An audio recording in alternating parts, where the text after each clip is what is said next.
हे मेरे शिशु, दीपावली के पावन पर्व में तीसरे दिन सबसे महत्वपूर्ण दिवस माना जाता है, जिसे दीपावली का पर्व कहा जाता है। दीपावली मनाने के पीछे कई सारे कारण भी हैं। उसकी जुड़ी हुई कहानी मैं तुम्हें सुनाती हूँ। हे मेरे शिशु, त्रेता युग में अयोध्या एक नगरी हुआ करती थी। उनके राजा थे राजा दशरथ।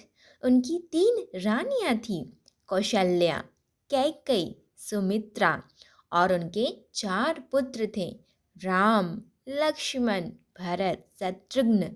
उन्होंने अपने सबसे बड़े पुत्र को अपना उत्तराधिकारी घोषित किया, लेकिन रानी कैकेयी राम को राजा बनते देख नाराज हो गई।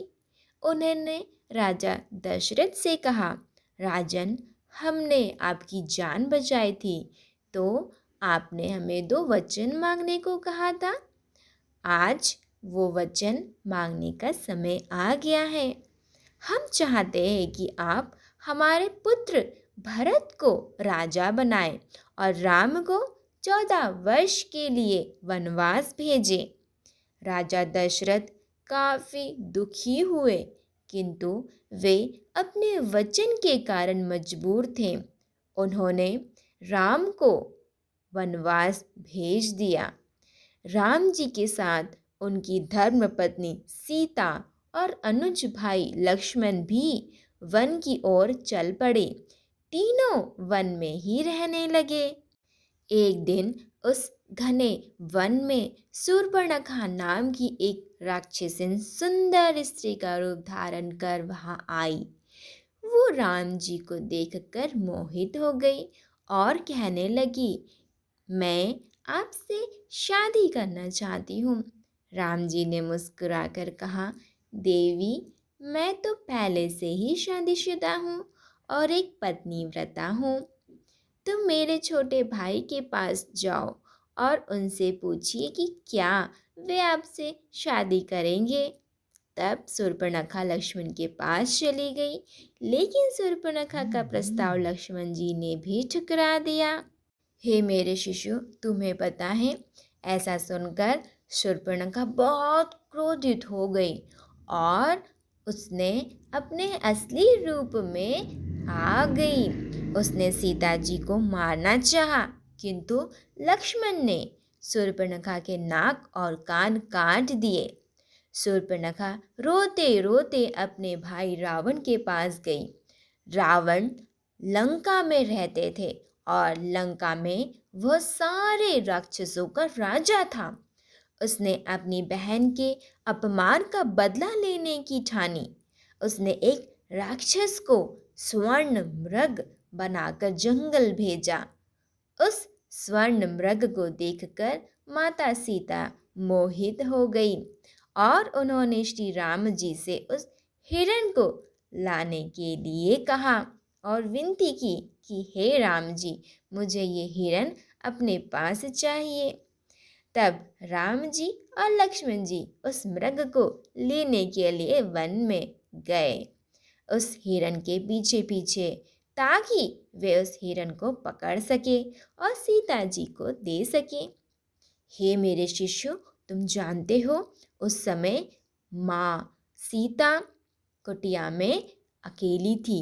लक्ष्मण जी ने उनके लिए लक्ष्मण रेखा बनाई हुई थी, लेकिन उस समय रावण अपना रूप बदलकर वहाँ पर आया और उन्होंने ब्राह्मण का रूप लिया और माता सीता से कहा कि मुझे भिक्षा दे। तब माता सीता लक्ष्मण रेखा के उस पार से ही भिक्षा दे रही थी, लेकिन रावण ने कहा कि ये तो मेरा अपमान है, तुम इस लक्ष्मण रेखा से पार आकर मुझे भिक्षा दो। तब माता सीता ने कहा कि जो भी हमारे पास हमसे कुछ मांगने आता है तो उसका कभी निरादर नहीं करना चाहिए, और उन्होंने उस लक्ष्मण रेखा को पार करके उन्हें भिक्षा दी। लेकिन जैसे ही माता सीता उस लक्ष्मण रेखा को पार करके आई, तब रावण ने अपना असली रूप धारण करके माता सीता का अपहरण कर लिया जब राम जी और लक्ष्मण जी वापस आए तो उन्होंने देखा कि सीता जी कुटिया में नहीं हैं। तब वे सीता जी को वन में खोजने लगे। खोजते खोजते उन्हें एक घायल पक्षी मिला जिसका नाम जटायु था। तब जटायु ने श्री राम जी को बताया कि रावण सीता जी को अगवा करके ले गया है। उसने रावण को रोकने की कोशिश की, लेकिन रावण ने उसके पंख काट दिए। राम और लक्ष्मण लंका की ओर चल पड़े। रास्ते में उन्हें वानरों और भालुओं की सेना मिली और वे उनके साथ मिलकर रावण से युद्ध करने चल पड़े। इस सेना में एक वानर थे हनुमान, जो बहुत शक्तिशाली थे। वे पहाड़ों को उठा भी लेते थे और उड़ भी सकते थे। हनुमान जी उड़कर समुद्र के उस पार गए और वहां उन्होंने देखा कि रावण ने सीता जी को कैद करके रखा हुआ है। ये बात जानकर राम जी ने अपनी सेना के साथ समुद्र पर पुल बनाना शुरू किया, जिसे राम सेतु पुल कहा जाता है। हे शिशु, आज भी वो पुल समुद्र की गहराइयों में छिपा हुआ है।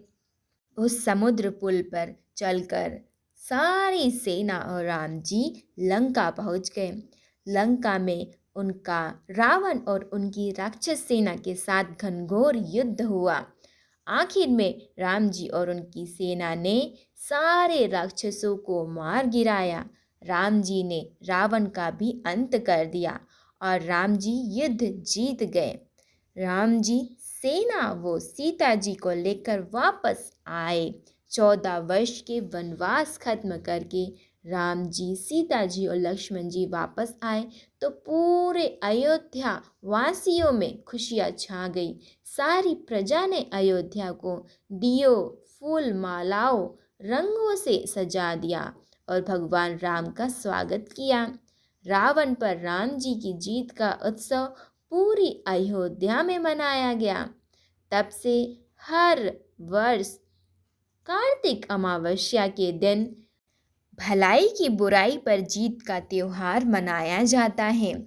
हे मेरे प्यारे शिशु, दीपावली के इस पावन पर्व पर हम भी अपने भीतर छिपे हुए अंधकार को, अपने भीतर छिपी हुई बुराइयों को मिटाने का संकल्प लेंगे और उस राम रूपी सत्य से, धर्म से हम अपने भीतर प्रकाश का एक नया पुंज जलाएंगे और स्वयं को प्रकाशित करते हुए विश्व को भी प्रकाशित करेंगे।